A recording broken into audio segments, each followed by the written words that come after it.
ও মিলন হবে কতদিন। ও মা বয়া বয়া কুরকুরে খাইতাছে। তুমি কি ভাবছো কুরকুরি খাইতাছো বয়া বয়া? না ভাবছো আমি টের পাবো না? না আমি সব টের পাইয়া গেছি গা। এখন আমি খাবো কুরকুরি।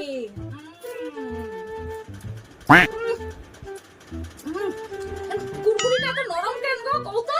আরে মা, প্রথমে আমি কুরকুরিটার মশলাটা চেটে চেটে খাই আর প্যাকেটের মধ্যে ঢুকিয়ে রেখে দিই। তারপর যখন নরম হয়ে যায় তখন কুরকুরিটা খেতে বহুত ভালো লাগে। ইস, তুমি কি লেকড়া আছি। মা তোমার কুরকুরি এখন মুখ ধুইতে যাই। বারবার ভুগো, তুমি খেয়ে যাও ধান। আমি সবসময় কিনে আনো আর তুমি খাইবা। একদিন তোমার ফাঁদে ফসতেই হয়তো। হ্যাঁ, ওখানে বুঝো।